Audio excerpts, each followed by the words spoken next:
Hello and welcome to all dear aspirants. इस video में हम पढ़ेंगे प्राथमिक शिक्षक चयन परीक्षा 2025 में पूछे जाने वाले विज्ञान के मोस्ट इंपोर्टेंट 30 क्वेश्चंस। हम विज्ञान के उन महत्वपूर्ण प्रश्नों का अध्ययन करेंगे जो केवीएस और अन्य सभी राज्यों की चयन परीक्षाओं में पूछे जाते हैं। तो चलिए अविलंब शुरू करते हैं। प्रश्न संख्या 1, पदार्थ कितनी अवस्थाओं में पाया जाता है? Matter exist in how many states? Option दिए हैं 1, 2, 3, 4। तो यहाँ पर सही उत्तर हो जाएगा 3। तो जो पदार्थ होता है वह 3 अवस्थाओं में पाया जाता है और वह अवस्थाएं हैं ठोस, द्रव और गैस। प्रश्न संख्या 2, किस अवस्था में अणु सबसे अधिक निकट होते हैं? In which state are the molecules closest to each other? Option दिए गए हैं ठोस, द्रव, गैस और प्लाज्मा। तो यहाँ पर सही उत्तर हो जाएगा ऑप्शन नंबर ए, ठोस।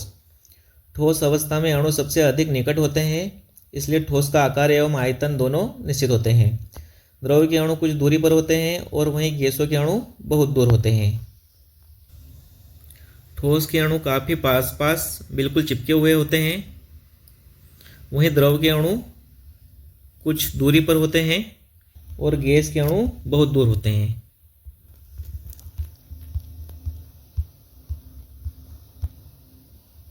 प्रश्न संख्या 3, what is the boiling point of water? जल का क्वथनांक बिंदु क्या है? Option number A 0 degree Celsius, 50 degree Celsius, 100 degree Celsius या 212 डिग्री सेल्सियस। तो इसका सही उत्तर हो जाएगा option number C, 100 degree Celsius. क्वथनांक बिंदु उसे कहते हैं जिस बिंदु पर कोई चीज़ उबलने लगती है, और एक होता है हिमांक बिंदु। हिमांक बिंदु उसे कहते हैं जहाँ पर कोई चीज़ जमने लगती है। तो पानी का क्वथनांक बिंदु होता है 100 डिग्री सेल्सियस, मतलब 100 डिग्री सेल्सियस पर पानी उबलने लगेगा। और वहीं पानी का हिमांक बिंदु होता है 0 डिग्री सेल्सियस, मतलब 0 डिग्री सेल्सियस पर पानी बर्फ के रूप में जम जाएगा।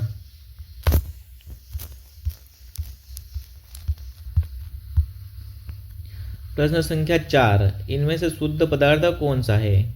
Which of the following is the pure substance? Option दिए हैं दूध, हवा, लोहा और मिट्टी। तो इसका सही उत्तर हो जाएगा ऑप्शन नंबर सी, लोहा। यहाँ पर लोहा इसलिए उत्तर होगा क्योंकि लोहे के अंदर एक ही तरह के परमाणु पाए जाते हैं। अगर बात करें दूध की तो वह कार्बन, हाइड्रोजन और ऑक्सीजन की मात्रा के साथ साथ और कई तत्वों से मिलकर बना होता है। हवा भी कई गैसों का मिश्रण होती है जिसमें नाइट्रोजन, ऑक्सीजन, कार्बन डाइऑक्साइड और कई तरह के तत्व शामिल होते हैं। और मिट्टी के अंदर भी लगभग सभी प्रकार के तत्व विद्यमान रहते हैं। सही उत्तर होगा लोहा।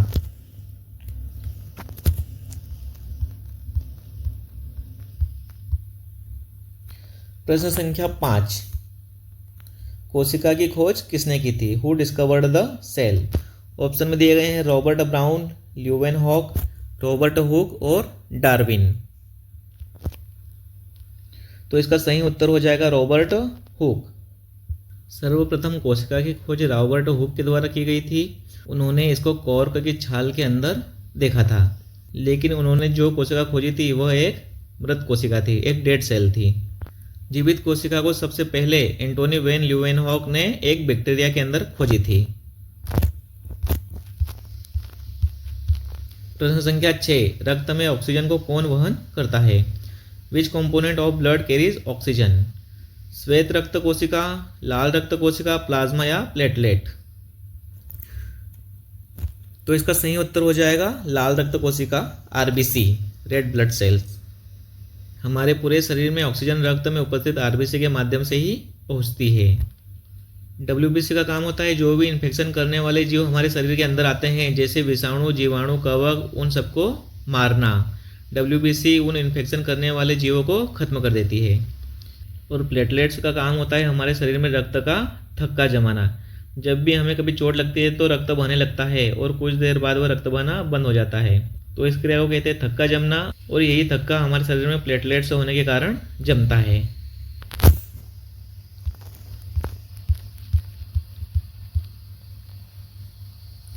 प्रश्न संख्या 7, पौधों में जल परिवहन कौन करता है? Which tissue is responsible for water transport in plants? Phloem, xylem, परिनम या कोलेनकाइमा? तो इसका सही उत्तर हो जाएगा जाइलम। पौधों में जल और खनिज लवण दोनों का परिवहन जाइलम के माध्यम से होता है। और वहीं अगर भोज्य पदार्थों की बात करें जो कि प्रकाश संश्लेषण में तैयार किए गए हैं, उनका परिवहन फ्लोएम के माध्यम से होता है। परिणम पेरेन्काइमा का मुख्य काम होता है भोज्य पदार्थों का संग्रहण, घावों को भरना, पुनर्जनन व पौधों को सहारा देना होता है। वहीं अगर बात करें कोलेनकाइमा की, तो इसका मुख्य कार्य होता है पौधों को यांत्रिक सहायता व लचीलापन प्रदान करना। पौधे के जो भी कोमल भाग होते हैं, नरम मुलायम भाग होते हैं, उनमें कोलेनकाइमा टिश्यू पाया जाता है। अगला प्रश्न पूछा गया है, बल का एसआई मात्रक क्या है? What is the SI unit of force? Option में दिए गए हैं जूल, न्यूटन, पास्कल और वाट। तो इसका सही उत्तर हो जाएगा न्यूटन। बल का एसआई मात्रक हो जाएगा न्यूटन। अगर बात करें जूल की, तो यह होता है कार्य और ऊर्जा का एसआई मात्रक। कार्य और ऊर्जा का एसआई मात्रक जूल होता है। दाब का एसआई मात्रक पास्कल हो जाता है और शक्ति का एसआई मात्रक हो जाएगा वाट।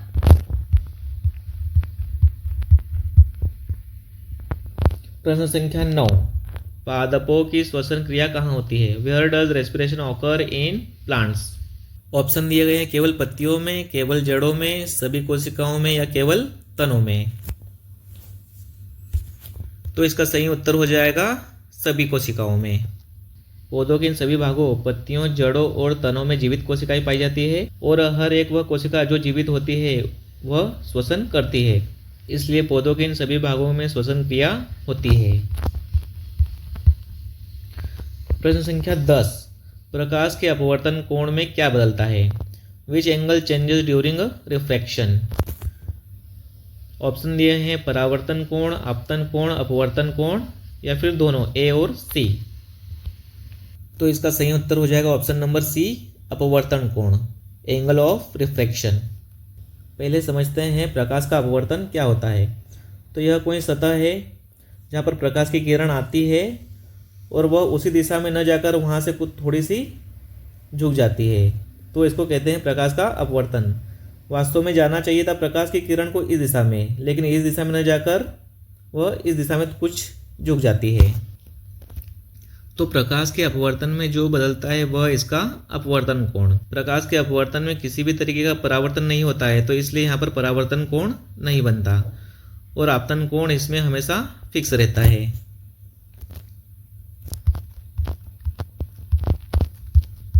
प्रश्न संख्या 11, रक्त का द्रव भाग कहलाता है।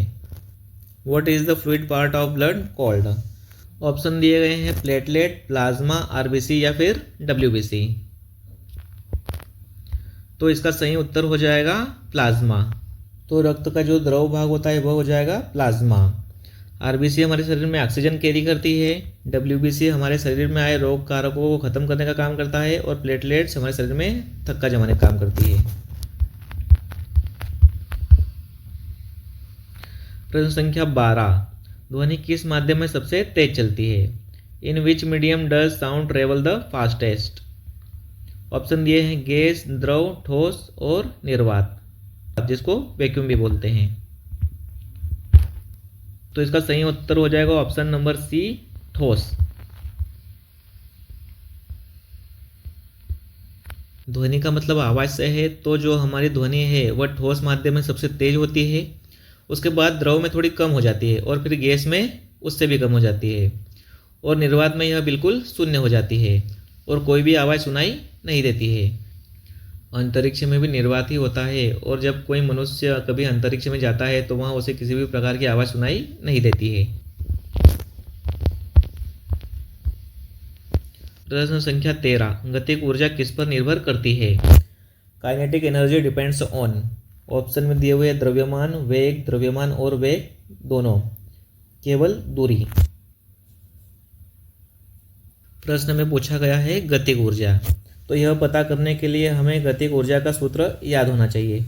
तो गतिक ऊर्जा का सूत्र हो जाएगा 1/2 गुणा द्रव्यमान गुणा वेग। तो गतिक ऊर्जा किस पर निर्भर करती है? उसके द्रव्यमान और वेग पर। यदि किसी गतिशील वस्तु का द्रव्यमान बढ़ा देंगे तो उसकी गतिक ऊर्जा भी बढ़ जाएगी, और अगर कम कर देंगे तो उसकी गतिक ऊर्जा कम हो जाएगी। वहीं किसी गतिशील वस्तु का वेग बढ़ाने पर उसकी गतिक ऊर्जा बढ़ जाएगी, और वहीं अगर वेग कम कर देंगे तो उसकी गतिक ऊर्जा कम हो जाएगी।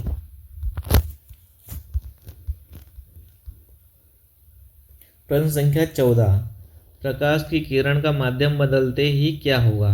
What happens when light changes its medium? तीव्रता बदल जाती है, रंग बदलता है, दिशा बदलती है, या फिर कुछ नहीं होता है? तो इसका उत्तर हो जाएगा दिशा बदलती है। माध्यम बदलने पर प्रकाश के किरण की दिशा बदल जाएगी। जैसे प्रकाश के परावर्तन में वह एक सतह से टकराकर परिवर्तित होते हुए दूसरी दिशा में चली जाती है। यहाँ पर एक कोई ठोस सतह माध्यम बन जाती है जो प्रकाश की सतह को दूसरी दिशा में परिवर्तित कर देती है। वहीं बात करें माध्यम बदलने पर प्रकाश की तीव्रता और रंग में, तो इन दोनों में कोई अंतर नहीं होता, और यहाँ पर माध्यम बदलने की बात की गई है। अगर दूसरे केस की बात हो तो फिर उसमें तीव्रता और रंग में अंतर आ सकता है। प्रश्न संख्या 15, जल के ठोस रूप को क्या कहते हैं? What is the solid form of water called? बर्फ, वाष्प, धुंध या ओस? तो इसका सही उत्तर हो जाएगा बर्फ। पानी के ठोस रूप को बर्फ कहते हैं, वहीं पानी के गैसीय रूप को कहते हैं वाष्प या जलवाष्प। कोहरा हवा में मौजूद जलवाष्प होता है जो कि अत्यधिक ठंड के दिनों में बनता है। वहीं जलवाष्प और ज़्यादा ठंडी होकर पानी की बूंदों के रूप में जमा हो जाती है तो फिर उसे ओस कहा जाता है। प्रश्न संख्या 16, प्रकाश वर्ष किसका मात्रक है? ऑप्शन दिए हैं समय, दूरी, गति और ऊर्जा। तो इसका सही उत्तर हो जाएगा ऑप्शन नंबर बी, दूरी। प्रकाश वर्ष का मतलब उतनी दूरी से है जो कि प्रकाश के द्वारा एक वर्ष में तय की जाती है। प्रकाश की सामान्य गति 3 × 10⁸ मीटर प्रति सेकंड होती है, जो कि लगभग 3 लाख किलोमीटर प्रति सेकंड होती है। मतलब कि प्रकाश एक सेकंड में 3 लाख किलोमीटर की दूरी तय कर लेता है। तो फिर हम सोच सकते हैं कि यह एक वर्ष में कितनी दूर जा सकता है। इसे कहते हैं एक प्रकाश वर्ष। प्रश्न संख्या 17, पौधों में भोजन किस प्रक्रिया से बनता है? Food in plants is made by which process? श्वसन, प्रकाश संश्लेषण, अपचयन या ऑक्सीकरण? तो इसका सही उत्तर हो जाएगा ऑप्शन नंबर बी, प्रकाश संश्लेषण, फोटोसिंथेसिस। प्रकाश संश्लेषण की क्रिया में पौधे जल और CO2 का उपयोग करते हैं और ग्लूकोज व ऑक्सीजन का निर्माण करते हैं। ग्लूकोज जिसको हम भोजन के रूप में खाते हैं और ऑक्सीजन जिसको हम हवा के रूप में लेते हैं। तो पौधे CO2 को खत्म करके ग्लूकोज और ऑक्सीजन प्रदान करते हैं, इसलिए कहा जाता है कि अधिक से अधिक पेड़ लगाएं। श्वसन के कारण पौधों व जीव जंतुओं में ऊर्जा उत्पन्न होती है। और अगर वहीं बात करें अपचयन व ऑक्सीकरण, जिनको रिडक्शन व ऑक्सीडेशन कहा जाता है, यह दोनों साथ में चलने वाली प्रक्रिया है जिसको रिडॉक्स रिएक्शन कहा जाता है।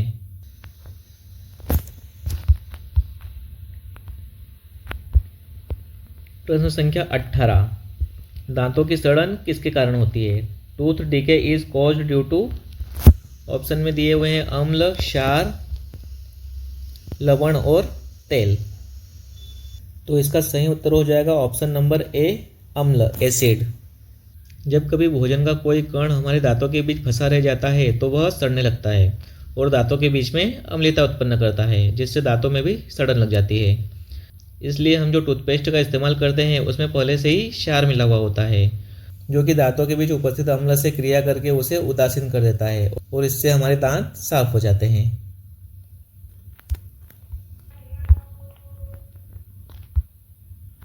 प्रश्न संख्या 19, वायुमंडल में सबसे अधिक गैस कौन सी है? Which is the most abundant gas in the atmosphere? Oxygen, nitrogen, carbon dioxide या हाइड्रोजन? तो इसका सही उत्तर हो जाएगा ऑप्शन नंबर बी, नाइट्रोजन। हमारे वायुमंडल में सबसे ज़्यादा नाइट्रोजन जो कि 78%, उसके बाद ऑक्सीजन 21% और उसके बाद अक्रिय गैस ऑर्गन जो कि 1% और फिर कार्बन डाइऑक्साइड 0.03% विद्यमान है। ऑक्सीजन की मात्रा 21% थी जो धीरे धीरे कम होकर 20% पर पहुंचने जा रही है और वहीं कार्बन डाइऑक्साइड 0.03% से बढ़कर 0.04% पर होने जा रहा है। प्रश्न संख्या 20, why is human blood red in colour? Option दिए हैं ग्लूकोज के कारण, हीमोग्लोबिन के कारण, प्लाज्मा के कारण या अम्ल के कारण। तो इसका सही उत्तर हो जाएगा ऑप्शन नंबर बी, हीमोग्लोबिन के कारण। तो हमारे रक्त में हीमोग्लोबिन की उपस्थिति के कारण रक्त का रंग लाल दिखाई देता है। प्रश्न संख्या 21, जंतुओं में ऊर्जा का मुख्य स्रोत क्या है? What is the main source of energy in animals? तो इसका सही उत्तर हो जाएगा भोजन। जंतुओं में ऊर्जा का मुख्य स्रोत भोजन है, जो कि पेड़ पौधों द्वारा तैयार किया जाता है। और वहीं अगर बात करें पौधों की, तो उनमें ऊर्जा का मुख्य स्रोत सूर्य हो जाएगा।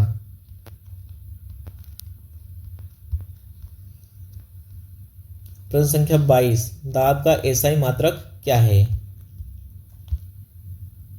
What is the SI unit of pressure? Option में दिए हुए हैं न्यूटन, जूल, पास्कल और वोल्ट।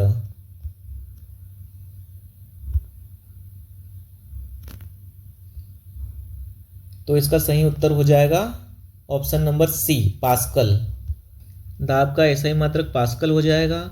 यहाँ पर जो न्यूटन दिया गया है वह बल का एसआई मात्रक है, जूल है वह कार्य और ऊर्जा की एसआई मात्रक है, और वोल्ट वोल्टेज या विभवांतर का एसआई यूनिट होती है।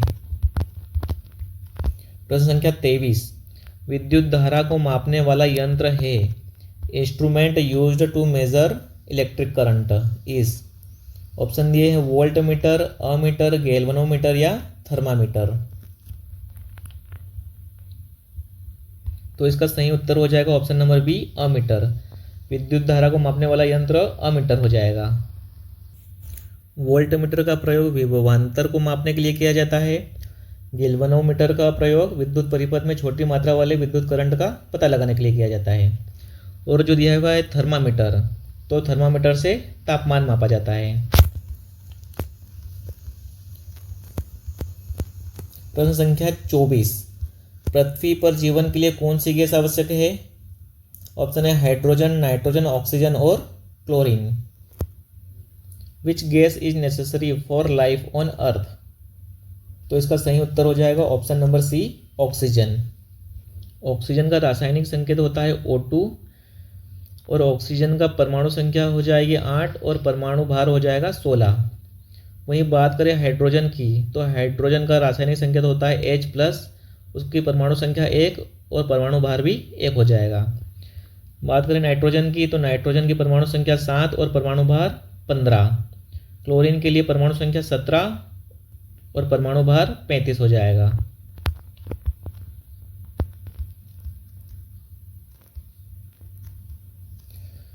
प्रश्न संख्या 25, वंशानुक्रम में जीन का अध्ययन कौन करता है? मतलब किसने वंशानुक्रम का अध्ययन किया? Who is known as the father of genetics? अनुवांशिकी के जनक कौन कहे जाते हैं? न्यूटन, मेंडल, डार्विन या फिर आइंस्टीन? तो इसका सही उत्तर हो जाएगा option number B, Mendel, John Gregor Mendel. Newton के द्वारा गति के 3 नियम और बल की परिभाषा दी गई है, और चार्ल्स डार्विन के द्वारा जीवन की उत्पत्ति का सिद्धांत दिया गया है, और आइंस्टीन के द्वारा थ्योरी ऑफ रिलेटिविटी, सापेक्षता का सिद्धांत आइंस्टाइन द्वारा दिया गया है।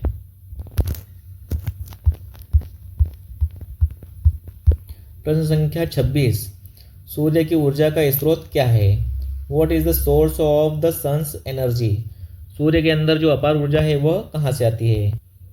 ऑप्शन नंबर ए, रासायनिक अभिक्रिया, बी, नाभिकीय विखंडन, सी, नाभिकीय संलयन या फिर तापीय ऊर्जा।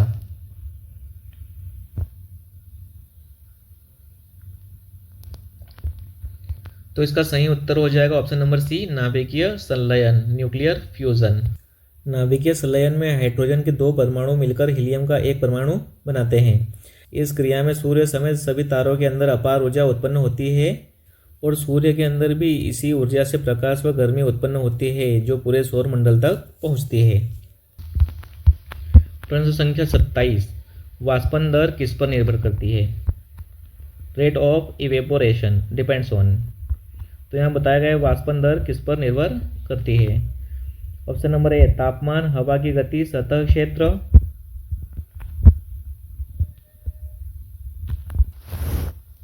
या फिर ऑल ऑफ द अबव, उपरोक्त सभी। तो इसका सही उत्तर हो जाएगा उपरोक्त सभी। वाष्पन की दर इन तीनों कारकों पर निर्भर करती है। पहले तो समझ लेते हैं वाष्पन होता क्या है। वाष्पन होता है पानी का गैस के रूप में उड़ना। तो जब भी हम गीले कपड़ों को कभी सुखाते हैं तो उसको धूप में सुखाते हैं। क्यों? क्योंकि उसका तापमान ज़्यादा होता है। अगर कम ताप में सुखाएंगे तो नहीं सूखेगा। वहीं हवा की गति, कभी कभी हम कपड़ों को पंखों के नीचे सुखाते हैं, क्योंकि जब हवा चलती है तो कपड़े तेज़ी से सूखते हैं। वहीं बात करें सतह क्षेत्र की, जब भी हम कपड़ों को सुखाते हैं तो फैला कर सुखाते हैं, न कि उसको इकट्ठा करके, क्योंकि फैलाने पर कपड़ा जल्दी सूखता है। तो इसलिए यहाँ पर तापमान, हवा की गति और सतह क्षेत्र तीनों वाष्पन की दर को प्रभावित करते हैं। अगर ये तीनों कारक तेज होंगे तो वाष्पन की दर भी तेज होगी, और अगर ये तीनों कारक अगर कम होंगे तो वाष्पन की दर कम हो जाएगी। प्रश्न संख्या 28, जल का रासायनिक सूत्र है। यहाँ पर जल का रासायनिक सूत्र पूछा गया है। तो यहाँ पर जल का सही रासायनिक फार्मूला हो जाएगा H2O। HO किसी तरह का सूत्र नहीं होता है। OH2 वैज्ञानिक दृष्टिकोण से गलत सूत्र है, और H2O2 हाइड्रोजन पर ऑक्साइड का सूत्र है। प्रश्न संख्या 29, मृदा अपरदन को रोकने का उपाय है। How can soil erosion be prevented? Option number A अधिक सिंचाई, ऑप्शन नंबर बी वृक्षारोपण, ऑप्शन नंबर सी खनन, और ऑप्शन नंबर डी है चराई। तो इसका सही उत्तर हो जाएगा ऑप्शन नंबर बी वृक्षारोपण। मृदा अपरदन का मतलब है मिट्टी का एक जगह से स्थान छोड़कर आगे निकल जाना। तो यहाँ पर पहले ऑप्शन में दिया हुआ है अधिक सिंचाई। तो अधिक सिंचाई करने से मिट्टी पानी के साथ बहकर आगे चली जाएगी। फिर दिया हुआ है खनन। खनन से तो उस जगह की पूरी मिट्टी गायब हो जाएगी। और फिर दिया हुआ है चराई। चराई से उस जगह की वनस्पति साफ हो जाएगी, फिर वहाँ की मिट्टी हवा व पानी के साथ बह जाएगी। तो यहाँ पर सही ऑप्शन हो जाएगा ऑप्शन नंबर बी वृक्षारोपण। वृक्षारोपण करने से पेड़ों की जड़ें मिट्टी को अच्छी तरह से जकड़कर रखती है और वहाँ से बहने नहीं देती। ऑप्शन नंबर डी, मनुष्य में सबसे लंबी हड्डी कौन सी है? तो मनुष्य में सबसे लंबी हड्डी का नाम बताना है। Which is the longest bone in human body? Humerus, femur, tibia या रेडियस? तो इसका सही उत्तर हो जाएगा option number B femur. Femur हड्डी हमारे पैर के थाई में पाई जाती है। ह्यूमरस हड्डी हाथ की ऊपरी भुजा में, टिबिया हमारे पैर के घुटनों के नीचे वाले हिस्से में पाई जाती है, और रेडियस हमारे हाथ में कोहनी और कलाई के बीच में पाई जाती है।